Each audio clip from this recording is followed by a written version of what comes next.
إن الحمد لله نحمده ونستعينه ونستغفره ونؤمن به ونتوكل عليه ونعوذ بالله من شرور أنفسنا ومن سيئات أعمالنا من يهده الله فلا مضل له ومن يضلل فلا هادي له وأشهد أن لا إله إلا الله وحده لا شريك له وأشهد أن نبينا محمدا عبده ورسوله أرسله الله بالحق بشيرا ونذيرا فأعوذ بالله من الشيطان الرجيم يا أيها الذين آمنوا اتقوا الله حق تقاته ولا تموتن إلا وأنتم مسلمون يا أيها الناس اتقوا ربكم الذي خلقكم من نفس واحدة وخلق منها زوجها وبث منهما رجالا كثيرا ونساء واتقوا الله الذي تساءلون به والأرحام إن الله كان عليكم رقيبا يا أيها الذين آمنوا اتقوا الله وقولوا قولا سديدا يصلح لكم أعمالكم ويغفر لكم ذنوبكم ومن يطع الله ورسوله فقد فاز فوزا عظيما أما بعد فإن خير الحديث كتاب الله وخير الهدي هدي محمد صلى الله عليه وسلم وشر الأمور محدثاتها وكل محدثة بدعة وكل بدعة ضلالة وكل ضلالة في النار فأعوذ بالله من الشيطان الرجيم والله جعل لكم من بيوتكم سكنا۔ اللہ کی تعریف، اس کی بڑائی و کبریائی، جتنے بھی نبی اور رسول آئے سب پر درود و سلام، بالخصوص ہمارے آخری نبی محمد مصطفیٰ صلی اللہ تعالیٰ علیہ وآلہ وسلم پر، آپ کے صحابہ، آپ کی آل و اولاد اور ان تمام لوگوں پر جو صحیح طور پر آپ کی اتباع اور پیروی کرنے والے ہیں۔ حضرات گرامی، اللہ رب العالمین نے انسان پر بہت ساری نعمتیں نچھاور فرمائی ہیں۔ انہی نعمتوں میں سے ایک عظیم نعمت جس کا تذکرہ آج کے خطبہ جمعہ میں ہوگا وہ ہے گھر کی نعمت، سکن کی نعمت۔ انسان جہاں رات گزارتا ہے اس کی نعمت، انسان جہاں سوتا ہے اس کی نعمت، جہاں آرام دہ اپنے لیے سارے آرائش اور ساری سکون کی سامان مہیا کرتا ہے اس کی نعمت۔ یقین مانیں اللہ رب العالمین نے اس عظیم نعمت کو جو انسان کو عطا کیا ہے، انسان پورا دن تھکا ہارا اپنے گھر پر جب پہنچتا ہے آرام کے لیے تو اسے بڑا سکون ملتا ہے، بڑا اطمینان ملتا ہے، اور یہ بڑی عظیم نعمت ہے جسے اللہ رب العالمین نے انسان کو دیا ہے۔ میں نے ایک آیت کریمہ آپ کے سامنے ایک ٹکڑا پیش کیا خطبہ حاجہ کے بعد، اللہ رب العالمین نے اس میں بیان فرمایا وہ اللہ ہی ہے جس نے تمہارے لیے تمہارے گھروں کے اندر سکون رکھا ہے۔ گھر بھی اگر سکون والے نہ بنے تو اس گھر کا فائدہ انسان کو نہیں ملتا ہے۔ اس لیے صرف گھر بنا لینا یا گھر خرید لینا یہ کافی نہیں ہے، گھر کو سکون والا بنانا، اس گھر میں سکون حاصل کرنا یہ اہم ہے۔ گھر انسان کا مختصر ہو، چھوٹا ہو، معمولی ہو، لیکن اس میں اگر سکون ہے تو اس کے لیے وہ گھر بڑا عظیم نعمت ہے۔ لیکن گھر اگر بڑا ہے، بہت کشادہ ہے، بہت ساری نعمتیں اس کے اندر ہیں، اور اس گھر کے اندر بے سکونی ہے، اطمینان نہیں ہے، تو اس گھر کا فائدہ انسان کو نہیں ملتا ہے۔ اللہ رب العالمین نے آگے فرمایا وَجَعَلَ لَكُم مِّن جُلُودِ الْأَنْعَامِ بُيُوتًا تَسْتَخِفُّونَهَا يَوْمَ ظَعْنِكُمْ وَيَوْمَ إِقَامَتِكُمْ۔ جس طرح اللہ رب العالمین نے گھر انسان کو عطا کیا ہے ہمارے سکون کے لیے، ویسے ہی اللہ رب العالمین نے چوپایوں کے ذریعے بھی انسان کو گھر عطا کیے ہیں۔ چوپایوں کے ذریعے کیسے؟ کہا وہ ان کے چمڑے دباغت کرنے کے بعد ان کے چمڑے سے جو خیمے بنتے ہیں، ان خیموں کے ذریعے انسان اپنے گھر بناتا ہے۔ نتیجہ کیا نکلا کہ دو طرح کے گھر ہوتے ہیں۔ ایک گھر وہ جو انسان بناتا ہے، عمارت کھڑی کرتا ہے، اس میں اینٹ گارا پتھر اور سب کچھ لگاتا ہے، وہ بڑے مضبوط گھر بنتے ہیں جو عمومی طور پر شہروں میں ہوتے ہیں۔ قدیم زمانے میں آپ لوٹیں گے پیچھے، آج سے 25 سال 30 سال 50 سال پہلے لوگوں کے پاس اس طرح کے مکانات نہیں ہوا کرتے تھے۔ لوگ عام طور پر کسی لکڑے کے گھر بنائے ہوئے ہیں، گھاس اور پھوس کے گھر بنائے ہوئے ہیں، چھپر کے گھر بنائے ہوئے ہیں۔ عربوں کے ہاں حالت یہ تھی کہ کھجور کے ٹہنیوں کو گھر کے اوپر چھا دیا کرتے تھے، اس پر رکھ دیا کرتے تھے اور اسی کے اندر اپنی زندگی جیتے تھے۔ تو ایک گھر وہ ہو گیا جو بڑے اطمینان سے انسان رہتا ہے، جس کے اندر ساری آرائش دنیا کی ہوتی ہے، اور ایک گھر جو خیموں کا گھر، جو عام طور پر صحراؤں کے اندر رہنے والے لوگ، جو بہت دور دور قریوں کے اندر رہنے والے لوگ، جن کے پاس اپنے مکانات نہیں ہوتے ہیں، جو خانہ بدوش ہوتے ہیں، جو یہاں وہاں منتقل ہوتے رہتے ہیں تلاش رزق میں، شکار کی تلاش میں. آج بھی ایسی قومیں موجود ہیں جو آپ دیکھیں گے دیہات وغیرہ میں، آپ یہیں جائیے صحرا میں دیکھیے، ایسے بہت سے لوگ آباد ہوں گے جن کے پاس گھر نہیں ہے، لیکن انہوں نے خیمے ڈال کر انہوں نے گھر بنائے ہوئے ہیں اور پوری زندگی اسی میں جی لیتے ہیں. تو اللہ رب العالمین نے دو طرح سے انسان کو گھر دیے ہیں، انعام یعنی چوپایوں کے ذریعے بھی، ان کے چمڑوں کے ذریعے فائدہ اٹھا کر کے کہ ہمارے لیے اللہ رب العالمین نے آسانی پیدا کری ان کے اندر، اور ایک اللہ رب العالمین نے مال اور دولت والوں کو جنہیں نوازا ہے، انہوں نے مکانات بنائے، اپنے پکے گھر بنائے اور اس کے اندر اپنی زندگی جی رہے ہیں. اللہ کے نبی محمد الرسول اللہ صلی اللہ علیہ وسلم نے اس طرح کی نعمتوں کے حوالے سے جو انسان کو نصیب ہوتی ہے، انسان اس میں اپنے پناہ گاہ میں جا کر اطمینان حاصل کرتا ہے، اس کے حوالے سے ارشاد فرمایا، کہتے ہیں کہ جب کوئی بھی بندہ تم میں سے اپنی خوابگاہ پر جائے، اپنے بستر پر جائے، تو وہ کیا پڑھے، اس کے لیے طریقہ سکھایا. کہا وہ کہے الحمدللہ الذی اطعمنا. انسان جب کھانا کھاتا ہے، کھانے کے بعد وہ دعا پڑھتا ہے، اور اسے چاہیے کہ اللہ کی تعریف کرنی چاہیے کہ الحمدللہ، اے اللہ تیرا شکر ہے کہ تو نے مجھے کھلایا، وسقانا، تو نے مجھے پلایا، اور ساتھ ہی ساتھ گھر میں رہنے کے لیے تو نے مجھے ایک مأویٰ دیا، ایک جگہ دی جہاں پر میں جا کر کے اطمینان حاصل کر رہا ہوں، وہ سکون حاصل کر رہا ہوں. وکفانا وآوانا، تو میرے لیے کافی ہو گیا، بہتری تو نے میرے لیے کر دی، اور میرے لیے خوابگاہ کو تو نے اچھا بنا دیا. فکم ممن لا کافی لہ ولا مؤوی. کہا کتنے ایسے لوگ ہیں کہ جن کے لیے اللہ نہ تو کافی ہے ان کے لیے، اور نہ ہی اللہ رب العالمین نے ان کے لیے کوئی ٹھکانہ بنایا ہوا ہے. کتنے ایسے لوگ ہیں دنیا کے اندر جو اللہ رب العالمین کو یاد نہیں کرتے، اللہ کو پکارتے نہیں، اس لیے وہ اللہ سے دور ہو گئے، اس لیے اللہ رب العالمین نے ان کے لیے کوئی ٹھکانہ بھی نہیں دیا. وہ گھر کی تلاش میں تڑپتے رہے، پوری زندگی مرتے رہے، لیکن کبھی بھی انہیں گھر میں رہنا نصیب نہیں ہوا. اور ایسے لوگوں کی زندگی، بے شمار لوگ ہیں جن کی زندگیاں ایسے ہی گزر جاتی ہیں، جن کے پاس رہنے کے لیے ایک ٹھکانہ نہیں ہوتا. تو یہ اللہ رب العالمین نے اگر ہمیں اور آپ کو وہ مقام دیا ہے، وہ جگہ دیے، وہ مکان دیا، وہ گھر دیا، یا جہاں بھی ہم رہتے ہیں وہ جگہ نصیب کی، تو اللہ کے نبی صلی اللہ علیہ وسلم کہتے ہیں یہ دعا پڑھ کے انسان کو چاہیے کہ اللہ کا شکر ادا کرے. یہ عظیم نعمت ہے جو اللہ رب العالمین نے انسان کو دیا ہے. بے شک اس میں کوئی شک نہیں ہے کہ وسیع گھر جو ہے، کشادہ گھر، انسان کے لیے بہت فائدے کی چیز ہے. یہ سعادت اور برکت کے نزول کا ذریعہ بھی ہے. کشادہ گھر انسان کے لیے اطمینان کا ذریعہ ہے، انسان کے لیے سکون کا ذریعہ ہے. کشادہ گھر انسان کے ذہن اور انسان کے دل و دماغ کو بہت اچھے طریقے سے پیش کرتا ہے، اور انسان سکون سے اس میں رہتا ہے. لیکن اللہ کے نبی صلی اللہ علیہ وسلم کی حدیث کہ اگر وہ گھر ٹھیک نہ ہو، درست نہ ہو، اللہ کے ذکر و اذکار نہ ہو، جس کے بارے میں انشاءاللہ باتیں آگے آئیں گی، تو وہ گھر انسان کے لیے کیسے عذاب بن جاتا ہے، کیسے انسان کے لیے نقصان دہ بن جاتا ہے. حدیث میں یوں آتا ہے کہ اللہ کے نبی صلی اللہ علیہ وسلم فرماتے ہیں من سعادت المسلم المسکن الواسع. ایک مسلمان کے لیے سعادت مندی کی بات ہے یہ کہ اس کا گھر کشادہ ہو، اس کا گھر کیا ہو، کشادہ ہو. اور آگے فرمایا والجار الصالح، اس کا پڑوسی نیک ہو. یہ انسان کی خوشبختی کی علامت ہے، اس کے اچھے ہونے کی دلیل ہے، اس کے نیت کے یا اس کی تقدیر کے یا اس کے نصیب کے بہتر ہونے کی علامت ہے کہ اللہ رب العالمین نے کسی کو کشادہ گھر دے دیا، انسان کو اللہ رب العالمین نے ایک بہتر اور نیک پڑوسی دے دیا. کہا والمرکب الحنی، آرام دہ سواری اسے عطا کر دی. تو گویا کہ یہ انسان کے نیک بختی کی علامت ہے. لیکن اگر کسی کے پاس یہ چیزیں نہیں ہیں، پڑوسی اگر انسان کا خراب نکل جائے، پڑوسی اگر انسان کا دیندار نہ نکلے، بے دین نکل جائے، تو انسان کے لیے کتنی خرابیاں اور کتنے خرافات جنم لیتے ہیں.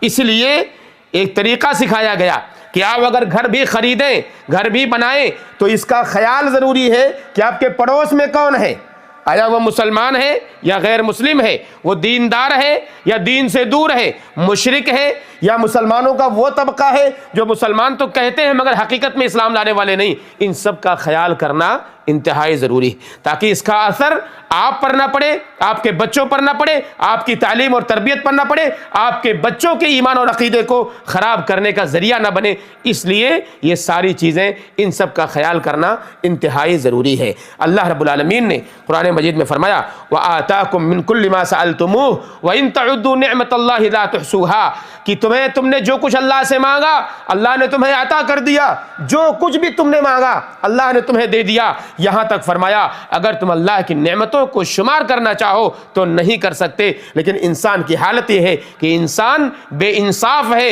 اور ناشکرا ہے۔ اور پوچھو ان لوگوں سے جن بیچاروں کے پاس گھر نہیں ہے، سکون کی سانس انہیں نصیب نہیں ہوتی، یہ گھاس اور پھوس والے چھپر کے بنائے ہوئے مکانات میں آج بھی لوگ رہتے ہیں۔ جائیے دیہات اور گاؤں میں دیکھیے جن کے پاس پکے مکانات نہیں ہیں، کہیں کسی ماچس کے ٹکڑے نے کوئی حرکت دکھا دی، آگ کے کسی گولے نے کہیں شرارت کر دی تو ان کے مکانات جل کر خاکستر ہو جاتے ہیں۔ کتنے لوگ ایسے ہیں جو سڑکوں پر سوتے ہیں بیچارے، جو پلیوں کے نیچے سوتے ہیں، ان کے پاس گھر نہیں ہے۔ تو یہ گھر والے جنہیں اللہ رب العالمین نے گھر نصیب کیا ہے، یقین مانے وہ بہت بڑے اللہ کی طرف سے انعام کے مستحق بنے ہیں، اللہ نے انہیں انعام دیا ہے۔ پوری زندگی انسان، ہم میں سے کتنے لوگ ہوں گے ایسے جنہوں نے اپنی زندگی لگا دی ہے ایک بہترین گھر بنانے کے لیے۔ یقین مانے نیک آدمی، صالح آدمی، ایماندار آدمی ایک گھر بنانے کے لیے پوری زندگی تڑپتا ہے، پوری زندگی کماتا رہتا ہے۔ 20-25 سال گزارنے کے بعد جب ایک گھر بناتا ہے اور جب وہ گھر تیار ہوتا ہے، ایسے لوگوں کو میں نے دیکھا ہے، میں نے سنا ہے کہ ان میں گھر کے اندر سونا بھی نصیب نہیں ہوتا، زندگی سے چل بستے ہیں، ان کی وفات ہو جاتی ہے۔ کتنے لوگوں کو دیکھا گیا ہے ان کے گھر تیار ہوئے، تھوڑی سی کسی غلطی کی وجہ سے حکومتوں نے ان کے گھر کو تباہ کر دیا، ان کے گھر کو اجاڑ دیا، ان کے گھر پر بلڈوزر چلا دیے، ان کے گھر کو برباد کر دیا، توڑ دیا۔ چند منٹوں کے اندر یہ بھی نہیں سوچا کہ اس بیچارے نے پوری زندگی بھر کی کمائی اس کے اندر لگائی ہوئی ہے۔ تو اللہ رب العالمین نے اگر کسی کو گھر نصیب کیا ہے تو یقین مانا یہ بہت بڑی سعادت مندی انسان کو ملی ہے۔ یہ گھر جہاں پر انسان سکون حاصل کرتا ہے، یہ گھر جہاں پر انسان اطمینان حاصل کرتا ہے۔ آئیے دیکھیے اس کا شکریہ انسان کیسے ادا کرے گا۔ اگر کسی کو اللہ نے دیا ہوا ہے تو سب سے عظیم، سب سے بڑا طریقہ شکریہ کی ادائیگی کا اللہ رب العالمین کے لیے یہ ہے کہ اس گھر کے اندر اللہ کے ذکر و اذکار ہوں، گھر کے اندر اللہ کو یاد کیا جائے، گھر کے اندر نوافل کا اہتمام کیا جائے، گھر کو قبرستان نہ بنایا جائے۔ اللہ کے نبی محمد الرسول اللہ صلی اللہ علیہ وسلم کہتے ہیں مثل البیت الذی یذکر اللہ فیہ، جس گھر کے اندر اللہ کو یاد کیا جاتا ہے اور جس گھر کے اندر اللہ کو یاد نہیں کیا جاتا، دونوں کی مثال ویسے ہی ہے جیسے زندہ اور مردہ کی مثال ہے۔ انسان کی زندگی اور انسان مردہ جب ہوتا ہے اس کی حالت کیسی ہوتی ہے انسان دیکھ لے۔ اگر گھر کے اندر اللہ کو یاد کیا جاتا ہے، قرآن کی تلاوت ہو رہی ہے، لوگ نوافل کا اہتمام کر رہے ہیں، گھر کی عورتیں گھروں میں نماز پڑھ رہی ہیں، تو وہ گھر گویا کہ زندہ دل گھر ہے، وہ اس گھر میں زندہ لوگ رہتے ہیں۔ لیکن اگر گھر کے اندر تلاوت نہیں ہو رہی ہے، اللہ کا نام لینے والا کوئی نہیں ہے، اللہ کو بھولے ہوئے لوگ ہیں، گھر کی عورتیں بے نمازی بنی ہوئی ہیں، تو یقین مانے وہ گھر مردہ گھر ہے۔ انسان گرچہ جی رہا ہے مگر اللہ کو نہ یاد کر کے اس نے اس بات کا ثبوت دیا ہے کہ یہ مردہ لوگ یہاں رہتے ہیں، یہاں پہ زندہ لوگ نہیں رہتے ہیں۔ اس لیے مسلمانوں، اللہ کو یاد کرنے والا گھر بنائیے، اللہ کے ذکر و اذکار کرنے والا گھر بنائیے، اور ساتھ ہی ساتھ انسان کو چاہیے کہ اگر برکت حاصل کرنی ہے تو اس گھر کے اندر اللہ رب العالمین برکت نصیب کرتا ہے۔ جس گھر کے اندر بندہ اللہ رب العالمین کو یاد کرتا ہے، اللہ رب العالمین کو یاد کرتا ہے، لوگوں پر سلام کرتا ہے جب اس میں داخل ہوتا ہے، جب وہ کھانا کھاتا ہے تو اللہ رب العالمین کی تعریف کرتا ہے، اللہ رب العالمین کی بڑائی بیان کرتا ہے، بسم اللہ کر کے کھانا کھاتا ہے۔ حدیث میں آتا ہے کہ ایک بندہ جب گھر کے اندر داخل ہوتا ہے اور اور اسی طرح سے کہا اللہ کو یاد کرتا ہے داخل ہوتے وقت اور کھاتے وقت اللہ کو یاد کرتا ہے، بسم اللہ کہتا ہے، تو شیطان کہتا ہے اپنے رفقا کو، اپنے ساتھیوں کو کہ آج تمہارے لیے اس گھر میں کوئی جگہ نہیں ہے، رہنے کے لیے ٹھہرنے کے لیے کوئی جگہ نہیں ہے، بسم اللہ کر لیا ہے اس نے، اللہ کو یاد کر لیا ہے، اس لیے تمہارے لیے کوئی جگہ نہیں ہے۔ کھاتے وقت اگر بسم اللہ کہہ لیا تو وہ شیطان کہتا ہے تمہارے لیے کھانا بھی نہیں ہے۔ لیکن اگر انسان بسم اللہ نہیں کہا، گھر میں داخل ہو گیا، گھر کا کھانا کھایا, بسم اللہ نہیں کہا, تو شیطان اپنے ساتھیوں سے کہتا آ جاؤ تمہارے لیے آج جگہ مل گئی ہے رہنے کے لیے اس گھر کے اندر, اور کھانے کے لیے بھی تمہیں جگہ مل گئی ہے. یہ حدیث ہے. مسلمانوں, اہتمام کیا جائے اللہ رب العالمین اور اس کے رسول صلی اللہ علیہ وسلم کے بتائے ہوئے طریقوں کو اپنا کر کے گھر کو جنت بنایا جائے, اس گھر کے اندر اللہ کو یاد کیا جائے تاکہ گھر میں شیطان کا داخلہ منع ہو جائے. اور اسی طرح سے ہمیں چاہیے کہ ہم جب گھر کے اندر داخل ہو تو گھر والوں پر سلام کریں. اللہ نے فرمایا فَإِذَا دَخَلْتُمْ بُيُوتًا فَسَلِّمُوا عَلَىٰ أَنفُسِكُمْ, جب تم گھروں میں داخل ہو تو سلام کرو. یہ بھی ہماری بدنصیبی ہے, ہماری بے تعلیمی ہے, تعلیم سے دوری ہے, تربیت نہ ہونے کا نتیجہ ہے. ہم نے اپنے بچوں کو بھی نہیں سکھایا ہے. بچے بھی گھروں میں داخل ہوتے ہیں سلام نہیں کرتے ہیں, ہم بھی گھروں میں داخل ہوتے ہیں سلام نہیں کرتے ہیں. تھکے ہارے آتے ہیں, سمجھتے ہیں ہم نے دنیا بھر کا پہاڑ توڑ لیا ہے. گھر میں جا کر کے سلام کیوں نہیں کرتے ہیں آپ؟ اپنی بیویوں سے, اپنے بچوں سے سلام کیجئے. یہ طریقہ سکھایا گیا ہمیں اور آپ کو. آپ گھر میں, ہم اور آپ یہاں رہتے ہیں, اگر تنہا ہے, آپ کے گھر میں آپ کے روم میں بہت سارے لوگ رہتے ہیں, آپ ان پر سلام کیجئے. آپ داخل ہوئیے سلام کیجئے. حدیث میں اس کی پوری وضاحت ہے کہ اللہ کے نبی صلی اللہ علیہ وسلم نے کہا ہے جب آدمی نکلے یا آدمی داخل ہو تو سلام کرے اور اپنے گھر اس میں ان لوگوں کے لیے جو اس میں موجود ہیں. اسی طرح سے ہمیں چاہیے کہ برکت ہم حاصل کریں. اگر گھر کے اندر رہتے ہوئے تو برکت حاصل کرنے کا ایک ذریعہ یہ بھی ہے کہ قرآن کی تلاوت کی جائے. ابو ہریرہ رضی اللہ تعالی عنہ بیان کرتے ہیں کہ اللہ کے نبی محمد الرسول اللہ صلی اللہ علیہ وسلم نے فرمایا لا تجعلوا بیوتکم مقابر, اپنے گھروں کو قبرستان نہ بناؤ. ان الشیطان ينفر من البیت الذی تقرأ فیہ سورۃ البقرہ, کہ شیطان ایسے گھر سے بہت دور بھاگتا ہے جس گھر کے اندر سورہ بقرہ کی تلاوت ہوتی ہے. اور دوسری روایتوں میں آیا سورہ بقرہ کی 2 آخری آیتیں اس کی تلاوت کی جاتی ہے تو انسان کے لیے برکت کا نزول ہوتا ہے. اللہ رب العالمین اس کے اندر برکت نازل کرتا ہے. تو ہمیں چاہیے کہ ہم بھی, یا شیطان اس سے دور ہو جاتا ہے, اور شیطان جب دور ہو جائے گا تو یقین مانیں کہ شیطان کے دور ہونے سے انسان کے اندر اچھائیاں پیدا ہوتی ہیں. انسان اللہ رب العالمین سے دعائیں کرتا, اللہ سے مانگتا ہے, اور اللہ رب العالمین اس کی مانگی ہوئی چیزوں کو رد نہیں کرتا. تو ہمیں چاہیے کہ ہم شیطان سے دور کرنے, شیطان کو اپنے گھر سے دور کرنے کے لیے قرآن کی تلاوت گھر میں کیا کریں. اسی طرح سے ہمیں چاہیے کہ اگر گھر میں برکت چاہیے تو ہم کثرت سے گھروں میں نوافل کا اہتمام کریں. نفل نماز, ہم سنتیں یہاں پڑھتے ہیں, آپ سنت نہ پڑھیے یہاں مسجدوں میں, آپ جائیے اپنے گھروں کے اندر سنت پڑھیے.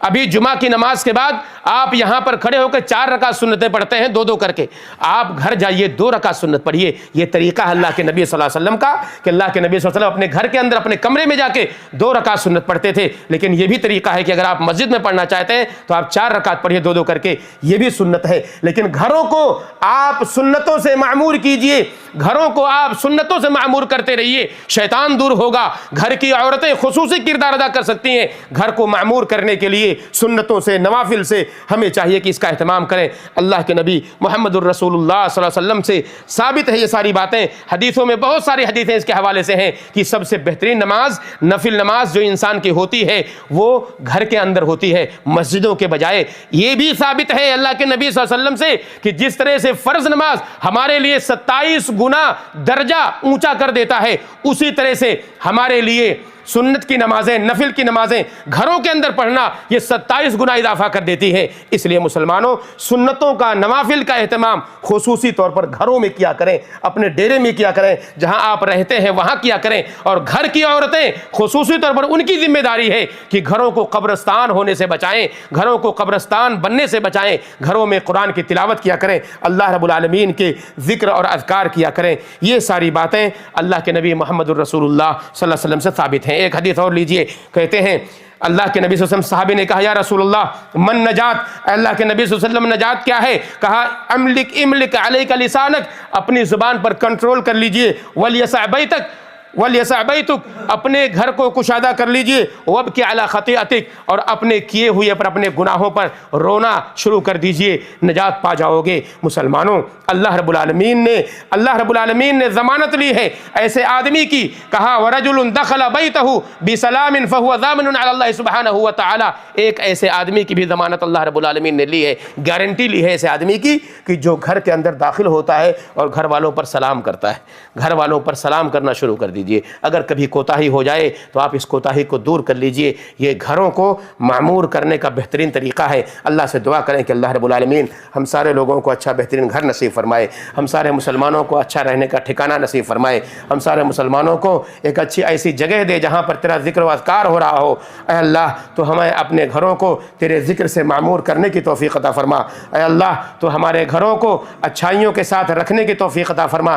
تیرے ذکر, تیرے اذکار, تیری تسبیح, تیری تحمید گھر والا بنا دے. اے اللہ ہمارے بچوں کو توفیق دے کہ تیرے گھر کے اندر رہتے ہوئے, اپنے گھروں کے اندر رہتے ہوئے تجھے یاد کرنے والے بن جائیں. ہماری بیویوں کو اس لائق بنا دے کہ تیرے قرآن کی تلاوت کیا کریں, تیرے کلام کی تلاوت کیا کریں اور گھروں میں نمازیں ادا کیا کریں. اے اللہ ہم سب کو گھروں میں نوافل پڑھنے کی توفیق عطا کر دے.